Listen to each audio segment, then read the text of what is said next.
Well, hello and welcome to the Movie Paradise. I am your host, Nathanael Molnár, and this is Movie Night Tonight. Every single week here, we watch a new film and we discuss it in depth, with each month having a new theme. We are currently in the month of January, which is our month of music movies, and the movie we are talking about tonight is 2003's School of Rock. Once again, I'm your host, Nathanael Molnár. I'm joined by a great panel today. With me, I've got Randy Olivolo. How's it going? Rob Giachinta. Flip a coin backwards and get heads or tails, but it's always still a coin. As always, our wonderful philosopher here on the channel, and Cole Sylvester joining us as well. Hi, how the hell are you? Yeah. Good to meet you all. Two guys making their movie night tonight and Movie Paradise debuts tonight. Popping their cherries. I'm very excited, honestly. Yeah. I've meant to do it in the past, but you know, things happen. Yeah, I'm ready. Yeah. I'm Secretly, since this is not being filmed, I should note that Randy and Cole are chained to the couch, held against their will to perform tonight. It's true. Yeah. I'm being executed after this. Thank God for everyone.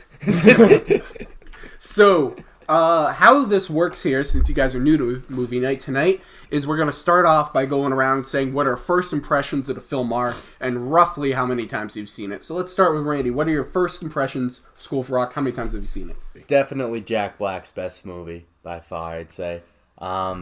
It's wicked funny. It's hilarious, actually. It's always been funny. I liked it when I was a kid, when I first saw it. I've probably seen it about, I'd say 4 or 5 times, that being the 5th time when we watched it. Yeah. So, yeah, but, I mean, I've always liked it as a movie. Rob? I've probably seen this movie like 30 to 40 times. Like this is a movie that, like, when I was younger, I had this, like, on the VHS. This is your like, Matrix. yeah, one of those. Like, it's just, the VH was, like, burnt to a crisp when I was done to it. I had bought it on Blu-ray now, and it's definitely probably in my top 5, top 10 favorite movies of all time. I've just always loved it, and it reminds me of being young, and who doesn't love when they were young? I love being young. Now we're all old and gross. As tends to happen. Cole, first impressions? Roughly how many times you've seen it? Actually, the time we watched it all together last week or earlier this week, whatever it was a couple actually days ago. First time I actually saw it all the way through. I had seen it on TV a couple times, but only parts of it. Do they go to the Battle of the Bands? Yeah, actually, I had never actually even seen that scene.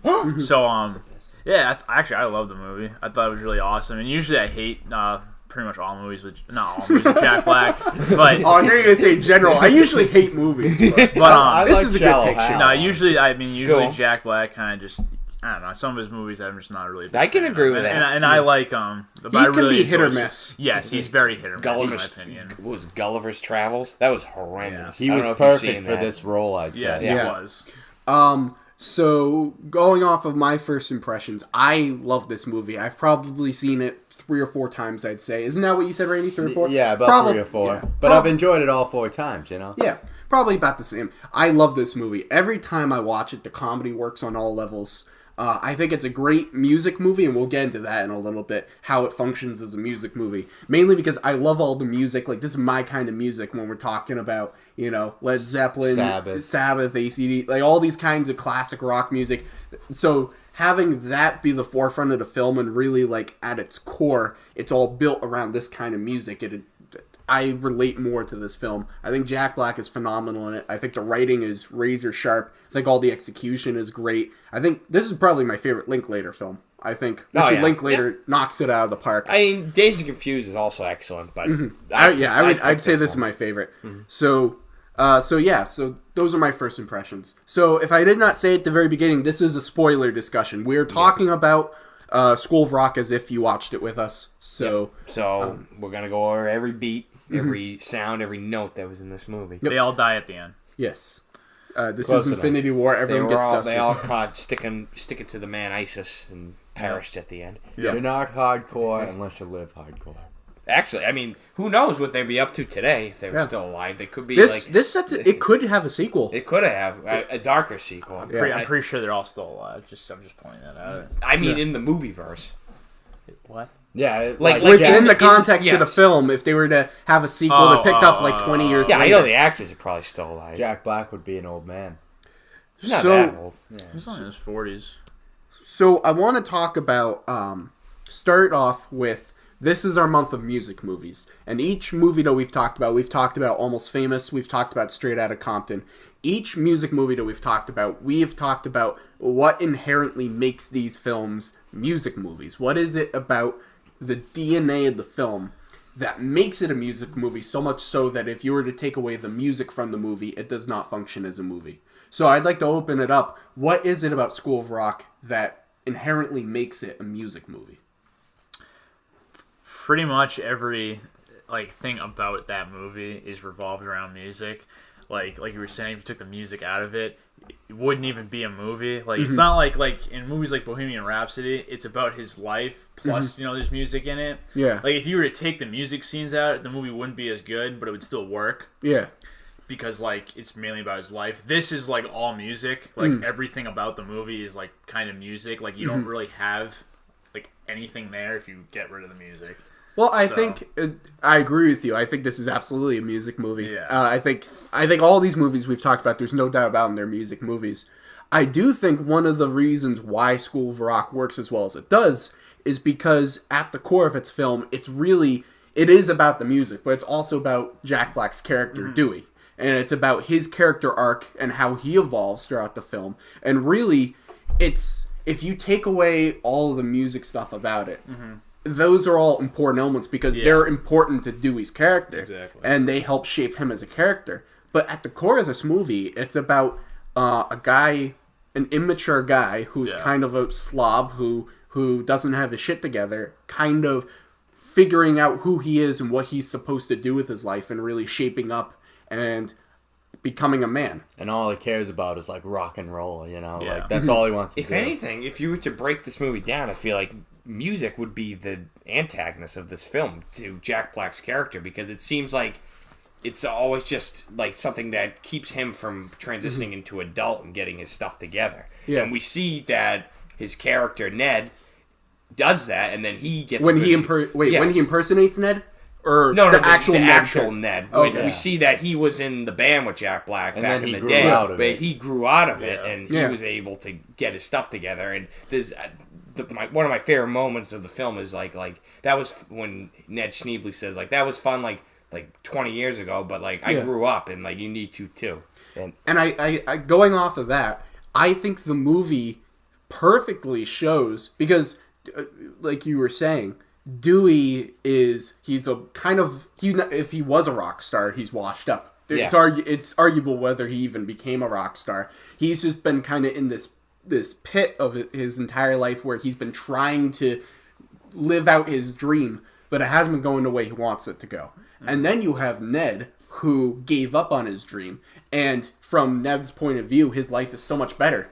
But is his life really that much better? He doesn't really seem like he's happy with his life. He just says that because his wife's happy that he's saying that. And at the end, we see he finally has a character arc as well, and breaks free of his wife and says, "Fuck, I want to do what makes me happy." Yeah. Ned thinks he's happy, but he's in an emotionally abusive relationship with Sarah Silverman's character. He's working a job that he does not care about.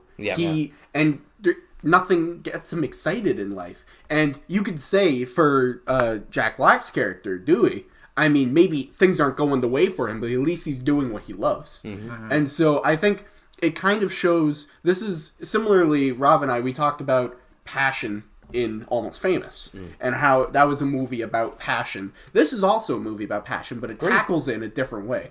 So, in a comedic way, I'd say. I think there's a lot of comedic elements in Almost not Famous, as but this is not more as comedic. dark as a movie like Almost Famous. Yeah. Because Almost Famous had kind of a dark side. It's a rated R movie compared to this. It's PG-13. more mature than this. Yeah, absolutely. School of Rock was PG-13? Yeah. Was it really? See, that's another good example of a PG-13 comedy that works. Yeah. I know we talk about that a I lot. could enjoy this at any age, I'd say. Yeah, it works. It I know holds some- up as I thought a young it was adult. PG all this time. I didn't actually, Oh, really? Yeah. Well, there's I mean, He says ass and stuff. yeah, you couldn't say ass. Look in a between PG the lines. No, you could say ass in PG. In a PG movie, what PG movie have you ever? You could say ass? damn hell and ass in PG. Really? You could say Yeah. I can't Jack. think of- I know ass, Paul Blart Mall Cop got away with some language. Oh, in that. really? I didn't know that was PG. Yeah. That was PG. Well, it Yeah. sucked. Except the Guitar Hero. That was an That's important cool. movie in my childhood. So Filmed at the Burlington Mall.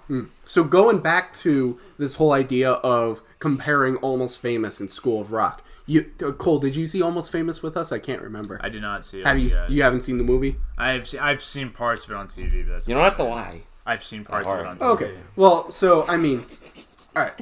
So when talking about Almost Famous and School of Rock, they both deal with these the topics of passion, and specifically passion with music, and how it's kind of like a love-hate relationship with music, where you can have all the success. We see this in Almost Famous. The band members, they have all this success, and they go out and do all these great things, and they quote unquote make it as rock stars, as would be the dream of someone in the music business. This is what they ultimately want to achieve, and they're doing it, but their lives are hollow. They don't have meaning in their life like they would want. And we see a similar parallel with Dewey, where he's maybe not living it out to the same degree of Stillwater in Almost Famous, but he's doing what he loves doing, which is music, but his life is not complete. It's not whole. I wish we could have the set of characters from both movies meet Dewey in the band Stillwater, because I feel like it would be an interesting conversation, because you would have one group of people that would say, hey, I wanted to become like a music star, and I did. But it's not all that's cracked up to be, and you kind of lose yourself, and you kind of don't stay true to what actually got you there, which is the music. And then you would have that saying to someone like Dewey, who all he wants to be, all he really does, wants to be a rock star, but he can never get there, and he thinks getting to rock star is what is going to make him happy. But then he finds out what actually does make him happy. Exactly. And so I think both of these films kind of have interesting messages about, if you, like in Almost Famous, if you make your life all about music, which they have, they don't, their life... Because at home, his dad was always picking on him and stuff, but he wanted to play guitar, and that's what he loved to do. So, he said step off, and then we had that whole scene and all that. And same with one of the background singers. What was her name? Turkey Sub. Well, I don't remember. I don't remember her name. But she, she kind of came out of her shell and kind of... That was a great scene. Yeah. Oh, that scene. Especially the one... Before she got on stage. The concert, too. She got very nervous. Yeah. Those... And it was we've so all great. been there. She was just so shy, and then her voice was incredible. Yeah. Absolutely almost as good incredible. as Lady Gaga in A Star Is Born. Almost as good as Aretha. That's such a great scene. Yeah. And I think this film is definitely coming of age. And I think it's about it. I think the reason why it works so well and it functions so well is because of all the character arcs. Every character has moments of growth in this film. The main character arc of the story is Dewey's character arc, but Ned has a character arc. All the kids have character arcs, kind of. Most of them. Most of them. Do. All the ones who have good amount of screen time. The guitarist, Lawrence on the piano. Even the principal has a character arc. Agreed. Yeah. All these characters start off in one place, end in completely different places. And I think that kind of growth throughout the film really helps keep it going and makes it stand out as much as it does. Joan Cusack is a very underrated character actor, in my opinion. Yeah. I think she kind of gets a little overshadowed by her brother. She was great. John's so famous, but she's really good. Yeah. But I guess I return back to my original question. Do you think there's something within the music movie genre that makes it more appealing to or more receptive to coming of age stories? Very much so. Because, a lot of music movies I've seen, it always...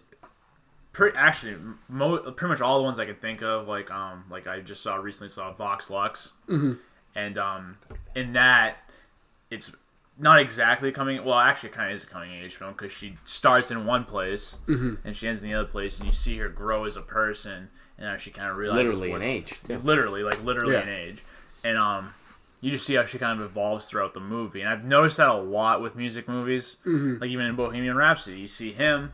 And he then he gets all fucked up on drugs and shit. Yeah. And then at the end of the movie, he goes back to the band, and they do that big concert, and he has a big bang, and now everyone loves him again. Bohemian Rhapsody's just been spoiled. Yeah.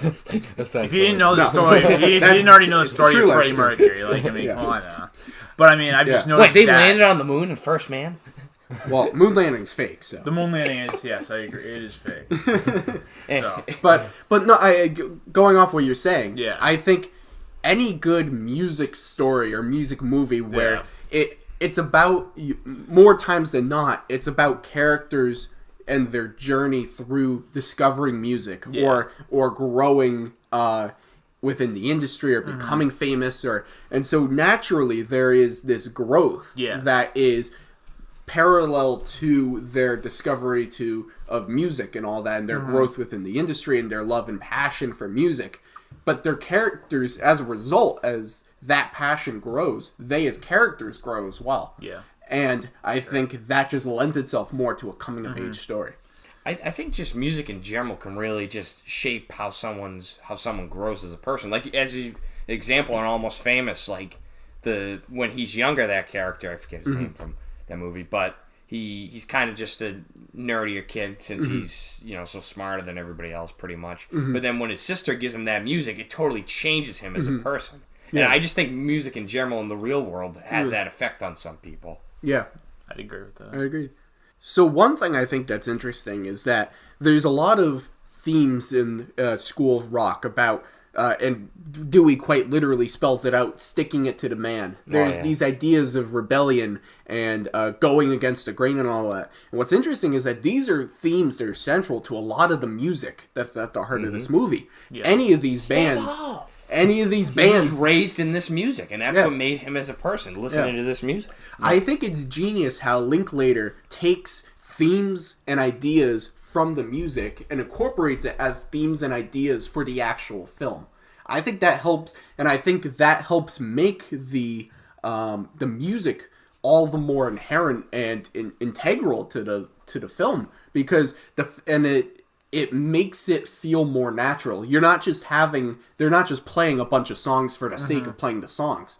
The songs are fundamentally woven into the fabric of the movie because the songs actually mean something for the story. It means something to Dewey, which means it has to mean something to all the kids too. Like I like how when he's setting up the schedule, he's like 8 o'clock, like rock history, and they'll just like watch videos and stuff, and they'll just like learn about like all these like classic rock bands that like changed history. And a lot of people, like, especially for a school like this, which is like a super prep school, no nonsense, no funny business, anything like that, they would look at that and think that's complete nonsense and it's a complete waste. Yeah. But as we see by the end of the film, learning all this stuff helped these kids become better people. They didn't learn about math, they didn't learn about history or geography or any of these things that people would traditionally say are things you need to learn about, but they learned arguably even more important life lessons through this music. I feel like they were able to form like their own opinions on life throughout. I agree. Just not being under like this like control of the man. They were kind of being able to just be their own person and not be influenced by society. Be influenced by other who things. To be. Because going to that school, I mean, that they probably have so much pressure on them from, the man, parents, which is the parents. I like the scene when he's talking about the man, and he's like, "Oh, the principal's the man," and he's just calling like everyone the man because those are just people that try to run these kids' lives. Yeah, and they. We're not saying that these kids should be rebellious and terrible kids, but, you're a child and you're only a child once. You should have fun and enjoy it. They try to, stump, potential creative growth in these children, I feel like. See, and I think a lot of people just see, in general, in life, I think a lot of people think that being rebellious means you're some sort of an outlaw, that you're being destructive, you're doing all these bad things. But being rebellious just means going against the grain of what society tells you you should think and how you should act. And there's so many people that we look... Who do we think back today as like famous people who have influenced the world? Yeah. Rebels, like Ruth Bader Ginsburg, or Martin Luther King Jr. Or all Freddie rebels. Mercury. Yeah, Rosa Parks. Yeah, a rebel. Yeah. That's a rebel. All these... The people that history remembers are the people who went against what society said you have to be. Yeah. And I think that is why music like Led Zeppelin and Black Sabbath and AC/DC, all this classic rock, The Who, The Doors, all this music resonates so much with people, because and that's why you had all the parents of the time say, this is bad music, this is rock and roll is going to kill you. It's because it told you to be something other than what people wanted you to be. And then I think the movie so perfectly adopts that into the fabric of this film and is about Dewey teaching these kids you don't have to be who they tell you to be. The dad tells the guitarist, the son, you can only listen to the classical music, or you can't do this, you can't do that, you can't do that. And all the parents are saying that. And then what happens? They rebel against their parents. They do something they're not supposed to do. And then the parents witness this, the concert at the end of the film, and they put on the show. Yep. And it blows everyone away. I think music in general is just an excellent way to push your message, especially with the rebellion. Yeah. I think because if a song's very good and it's about rebelling, it's gonna get popular and tons of people are gonna listen to it. And That's why music's always been so popular. Music always pushes the envelope. Yeah. Well, one thing that we were talking about when we actually watched the film was the logicality of what was actually going on. What goes on with Dewey impersonating Ned, getting into the school, the fact that no criminal charges are brought against him. Getting all the kids out of school. It is not realistic in any fucking way possible. Everything about this film is not realistic. If that was actually going on, this guy would probably be arrested, and he'd probably even be a freaking sex offender. Like when he sneaks the kids out. Oh my crap! Remember when he says I've touched you. Your children have touched me. And I'm sure I touched them. And the look on all the parents' face, perfect. I love it. That's such a great scene. That was probably the funniest scene of the movie. That was a good one. This movie obviously does take place in 2003, so maybe it was. Well, it was a little more lenient then than it is today. I feel like you could have got away with it for a couple days, but then eventually I feel like it would have I don't think you'd be able to get a group of kids onto a bus. But I thought the movie played it well. I agree with that. I don't. And how the kids got the bus to go pick him up at the end? Yeah, that made no sense. And it doesn't make any sense. But I thought the movie played it well to make us believe that it could have happened. The movie never took itself too seriously. Yeah. So my question is then, how is Linklater able to make it so that these logic issues that are so glaring, these things that it obviously none of this stuff could really happen. How does Linklater craft the film in a way that stuff is not distracting and you're able to just get into the story and you don't care that it can't really happen? It definitely was from the actors and stuff like that and the way they perform. You're excited when the kids are sneaking out of the school, because they're going to try out for the Battle of the Bands and stuff. So you're not really thinking at that point oh, that's super illegal. A random guy who's not even licensed as a teacher is taking these kids out in his van, which is even more sketchy.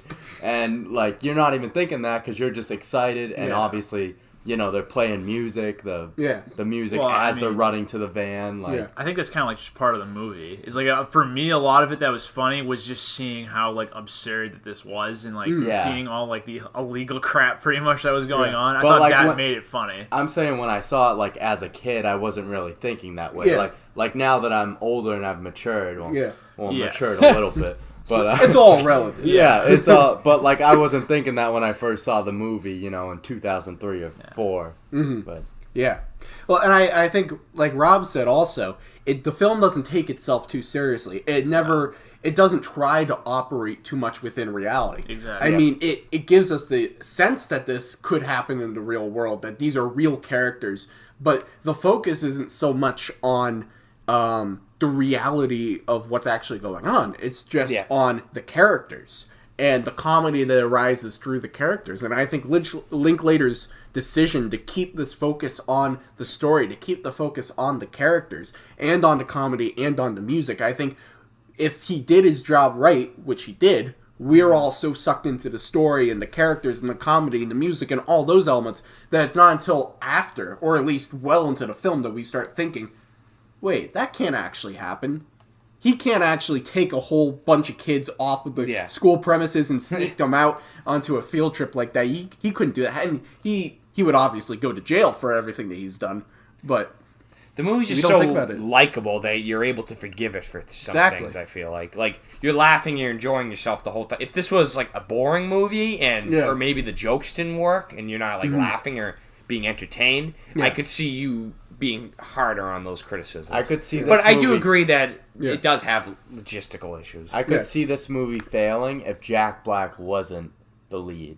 Or Like, yeah. yeah, if but they someone put- else, yeah. I don't think anybody else I could think play I this think part. this like I said it earlier, but I think this was his perfect role. Yeah. Like he played this so well. Well, because this is him. was- He really yeah. is a rock star in Yeah, real life. and he's He just is a crazy band. guy that's yeah. super abstract, you know, Even- and like yeah. that's what you have to be for a role like this. He's one of those guys who just never mails it in. I don't feel like he I always said- gives 100%. I said this when we were watching the film, but I think in terms of pure energy, Yeah. and I think Jack Black is on the same level of Robin Williams in terms of Right. the pure energy level that he brings to the role and to the characters that he does. Yeah. I think the two are on the same level.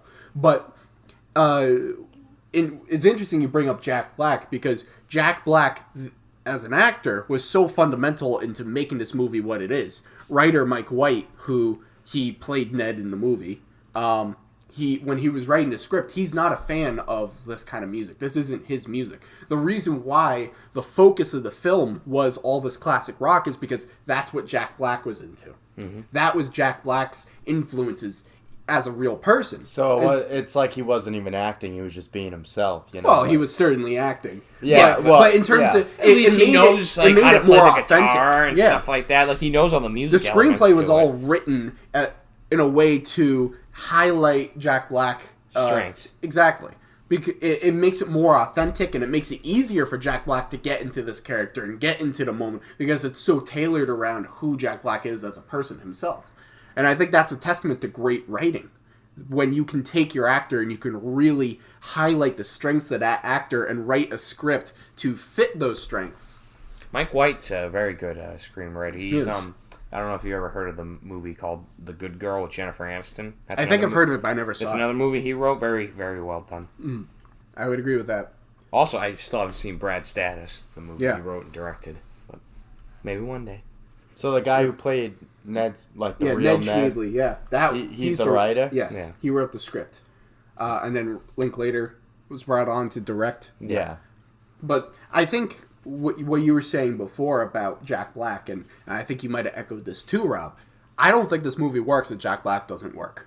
Agreed. It's his. I think the film almost takes on the pace and the energy. The movie is modeled after Jack Black's own pace and energy and momentum that he brings to the character. The film almost adopts that energy as its own, and I think it's him and his chaotic, manic energy that he brings to this role, and just how crazy he can get. Like, there's a lot of shots where the camera doesn't even cut. It just stays one long takes on him. Even the very end, with the ending credits, which I assume was all improvised. I don't know for sure, but I'm gonna guess. Yeah, Take a smart, good guess that it's probably all improvised. Just say it. The Spit it out. I think Linklater knew who he was working with Jack Black, and he knew, and part of similarly how Mike White wrote the script tailored to Jack Black's strength as an actor and as a performer. So Linklater they set considered- it up for him so he couldn't fail, basically. You guess. Well, he could certainly Yeah. fail, but I think they put him in the best place possible to succeed. Exactly. You can definitely tell like they had a blast making this movie. Yeah. Just because Yeah. I mean they've worked all together afterwards with Jack Black. I don't know if you ever seen the movie Bernie by Richard Yes, Linklater. That's that's a a good really one. good movie too. That's a good one. And I you can just tell that they all I think Richard Linklater is a big music fan as well. Yeah. Especially You if definitely see that Dazed and influence on a Confused. lot yeah, of his other specifically if you films. watch like Dazed and Confused, Yeah. with the music that's in that movie too. The opening scene. Or Everyone wants some. Everybody wants some. Yeah, he uses music all the time. He's I don't know why people don't discuss him when they talk about some of like the greatest directors of like at least like the 2000s or what, because like he rarely ever like misses. I think Yeah. like what's I have what the hell was the name? I like his remake of Bad News Bears. I know a lot of people. haven't don't, seen but I love that. With, with Billy Bob Thornton. Billy Bob That's Thornton. a good movie. Yeah. And Dazed and Confused is good. Yeah. And you said you saw Last Flag Flying, right? Yeah, that's a great one. That's one I want to watch. I didn't too. know he did that Bad News Bears. Yeah. And Boyhood, they got, but I don't even Boyhood think was I don't even excellent. think that's his best film though. To be honest, I mean, I wouldn't. I think I'd put School Rock ahead of that. But I Yeah. think Boyhood was Yeah. excellent. Boyhood's one of my favorite movies of all time. I think my favorite, like, what is it, Linklater or Linkwater? Linklater. Stillwater. Yeah, well, Linklater, I'd say probably my favorite film of his is probably Dazed and Confused. They're going. And I don't know about Where'd You Go, Bernadette, though. Yeah, we'll see with that one. He has a space movie lined up that sounds kind of cool, though. Rocket Man. I'm just I can't wait for that. Me too. I said this earlier, but I did like how like all the kids had like a certain like different personality. Like Freddie the drummer was kind of like just like a punk, I'd say, and Summer, who was Miranda Cosgrove, she kind of was like she kind of wanted to be the boss of everything. And I also like one of my favorite parts of the movie is when when they all line up and he's setting up roles for all of them to do. Because, like, you kind of find out who the kids are a lot. Like, you know, there's a lot of kids that kind of, like the groupies for sure, like, did not have a big role in this movie whatsoever. But I just like how he kind of, like, went through the line and you could kind of find the personalities of the kids, like, with their assigned roles for being part of the band, you know? Yeah. And especially the scene where he gets out of his van and, you know, Summer's right there and she's just like, oh, I don't want to be a groupie. Like, she found out what a groupie was. They sleep with the band. Like, hey, I don't Band-Aids! But I especially like that because, like, it still shows that she's just, like, she's a bossy, like, little kid and she wants what she wants, you know. What's great about all the kid characters is that I feel like it plays into, you have certain... Each character has a character trait that's distinguishable among them. You can look to each character and you could say, oh, Summer is kind of like the bossy one who... know-it-all. Yeah, the know-it-all who's like, oh, we gotta uphold all the rules of the classroom and get the gold stars. Teacher's pet. Lawrence and Turkey Sub are like the shy ones. That they have. I wish the bassist had more of like a... Oh yeah, she doesn't have much to. Yeah, but I feel like in any band, the bass is probably one of the most important parts of the band. Well, it's kind of one of the more like boring and like not talked about parts. So maybe it's bass is one of those things where you don't realize how integral it is until you don't hear it. It's kind of like a sauce or like a salt or you know something exactly like in a food, like a pepper. But I think the good thing about with the development of these characters, all the kids, is that I feel like they all have distinguishable traits that you can point out each kid and you know who they are, but they don't fall into stereotypes. Yeah. They have dimension to them.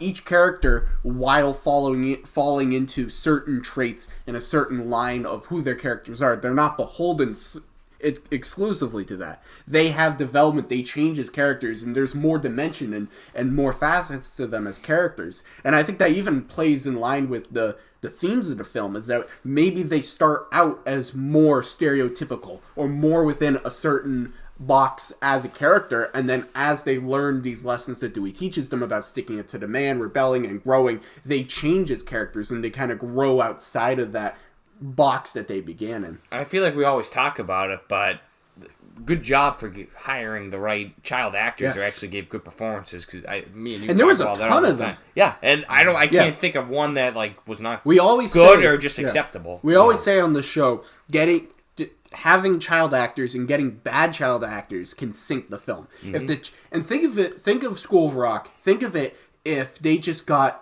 like random kids. Yeah, kids who were terrible or didn't work, had no chemistry with Jack Black, couldn't act, and the movie would completely sink. It wouldn't matter how good Jack Black is. It wouldn't matter how well written it is or how funny it is.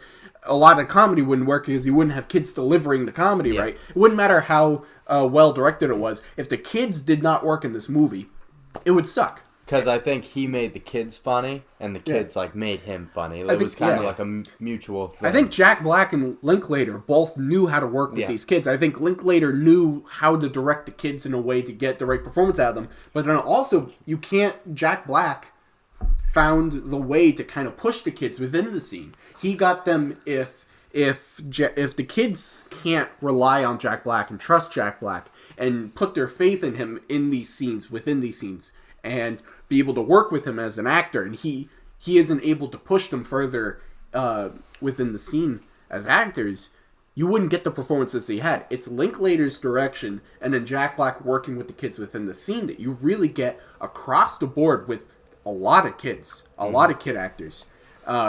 I can imagine it must have been talked about when they were in the development with this film, and Mike White had the script, and it all relied on kids. Yeah. They must have said at some point, like, really? You're going to rely the whole movie on kids? Like, what if the kids suck? Yeah, that's true. Yeah. A part of it that I like, too, is that these kids, they all grow because of Jack Black, and that's all because they trust him. And Jack Black, like... And he grows because of them. Yes, and he kind of, like... He slightly, like, manipulates them, though, too. Like, he'll tell them one thing, and then, like... Yeah. They have problem. Like, he just knows how to, like, talk to the children to, like, kind of keep them moving forward. Like when... Turkey Sub is scared, and like he says, like he says, like, oh, Aretha Franklin was, like, it doesn't matter, like when, like, they see your singing voice, like, people are gonna love you. And like when Lawrence comes up to him in the cafeteria and says, like, people in bands are cool, I'm not cool. And he's like, you're in a band now, you're like the coolest guy ever. And he does the same thing with Zach and gives him confidence when he's showing, like, the power stance and stuff like that. He pushes all. And I like how he pushed Zach, like, in a way that the spotlight wasn't on Zach, like. You know how he kind of was like, have you ever felt like someone pushing you around? And he asked a bunch of kids. Yeah. And then finally he asked, like, Zach, like, do you ever feel like someone's pushing you around? Like, what do you say? And, like, even though it was all for his benefit. Yeah, it was all for that kid. Yeah. But, you know, he got all the other kids involved, so Zach didn't feel like, you know, like he had the issue. They're singling out. Yeah. I really like about this film, of course, it ends with... after the Battle of the Bands and everything, it ends with Dewey opens up his music classes and he starts teaching the kids. That's something where I feel like if the film wasn't done in the right way, that would have felt like a reach. But even when I rewatched this movie, from the very beginning part of the film, when Dewey first walks in and starts meeting the kids, it is immediately apparent to me that this guy is supposed to be a music teacher. You can see it, like, when he first brings them together and he's, like, going all around picking them out, like... Even if it's not apparent to him, it's his strength. He loves just, like, teaching, just forming a band. This is what he loves. And teaching, and he doesn't know it, but his strength lies in working with kids and teaching kids specifically about music. Those who can't do, teach. That's and that those line. Who can't teach, I'm just saying teach that line is actually equivalent to him. He can't do, like, the regular life. He wants to teach and teach music. I just think that points to how well made the film is. That can be so immediately apparent from the very beginning of the movie. That it does not feel like a narrative leap at all. It doesn't feel out of line with the character, because especially with someone like Dewey, who he's kind of a crazy guy at the very beginning of the movie, and it takes a lot. Like, kind of jumps into the stage for it to be so apparent from the very beginning, before he even grows as a character, that he is someone who's meant to work with kids. I think that shows that's part of the writing of the character. That's part of the subtlety of Jack Black's performance, which it's kind of weird to think of his performance being subtle, but there is some subtlety to his performance, and to Linklater's direction. So, as we bring this discussion to a close, I'd like to go around real quick and say what our final thoughts are on School of Rock, starting with Randy. Final thoughts, probably one of my favorite comedies of all time, not favorite movie of all time, but I definitely loved it. Said it a bunch of times, but Jack Black was phenomenal. Yeah. This is definitely his best movie, I'd say, that I've seen. Because I haven't seen Jumanji. That's why. Never saw it. I know. I'm still late on that. But I forgot about all that. It was like 2 years ago, probably. But new one comes out this December. But I really liked how it was also like a coming of age. I liked how the kids had their own personality, and, you know, how the parents were, you know, kind of judgmental, and I just liked how, and I loved how it ended. I really liked how it ended with all the parents, you know, having to buy tickets and going into the show, and they're like, oh, this is crazy, and then they see their kids perform, and they're like, wow, that's my child, like, this is incredible, like, I'm so proud of them, and, like, I didn't even know that they could do this, like, I thought I was sending my kids to school just to learn about, you know, basic subjects, but really, like, I found out who they are as a person rather than, like, what the grade report says. You know? And how great was that final battle? It was awesome. The bands or whatever song. I loved how they how they didn't win, but they got an encore. Should have been nominated for original song. Or maybe it was, I don't know. If that song didn't stick the landing, though, how anticlimactic would that movie be? If we watched that song, we're like, The song's not that great. Yeah. The song's awesome. It's memorable. So movie hits on all levels on that front. Rob, final thoughts on School of Rock? It's a movie I think stands the test of time. I don't see this movie being outdated in any way. Really, this movie could take place in any setting or time period, really, except for we noticed the laptop in that one scene that left a little out of place. But it's a timeless movie, and I think it can hold up for generations and maybe inspire kids to do something that they're scared to do, I think. Yeah. And it definitely inspired me to... It was one of the first couple movies that inspired me to love movies, I think, because I loved this movie. And it's great performances and great directing. And I just think it's a really well-made film that generates a lot of laughs, but it also has heart. Yeah. And I will give it a score, and I will give it a 5 out of 5. Wow. Oh, can I give it a score? You're welcome to. I'd say 4.5 out of 5. Cole, what are your final thoughts on School of Rock? It's a great movie. If you haven't seen it, you should go watch it. Well, if you haven't seen it, you shouldn't be listening to this because this is a spoiler. This is a spoiler. Did we say that yet? Well, I mean, I watch spoiler reviews all the time, though. That's not you. Just if it's a great movie. I liked it. I liked it a lot, actually. It was it was fucking good. That's all I mean. You're welcome to give it a score if you'd like. If I had to give it a score, I'd probably give it a 4 out of 5. Yeah. Nice one. That's an 80. And my final thoughts on School of Rock. I think this movie is great. I appreciate it and I like it more every time I watch it. Mm-hmm. As we've been saying, and as you echoed, Jack Black, fantastic. He's obviously by far best performance in a film. He helps make the movie. The kids also make the movie. I love how Dewey's character arc works alongside of the kids' character arcs. Everybody grows in this movie and they have development and they grow as characters and as people. I like how Linklater is able to take the themes of the music and make that part of the themes of the film. I think it more closely ties the music to the actual movie and to the story. And if I were to give this a rating, I'd also give it a 4.5 out of 5. Did you know they made a School of Rock TV show in 2016 that had 36 episodes? I heard it. I know they also have the musical. Oh, I didn't know that. Is it any good? I don't know, but they had a School of Rock musical. Do you know Mike White also wrote the screenplay for the Emoji Movie? God. That's crazy. Wow. Whatever.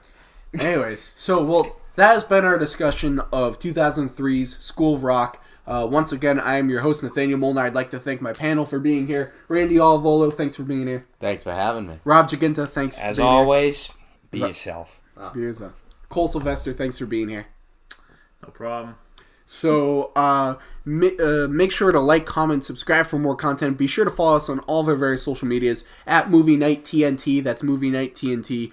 And all of our previous episodes are up and available on Spotify. They're on iTunes and they're also on YouTube. So you can go find those there. And next week, we're talking about a different movie. We're going to have a different panel for that discussion. We're going to be talking about Frank as we continue our month of music movies. So that will be a good discussion. So until we talk about Frank next week, thanks for listening.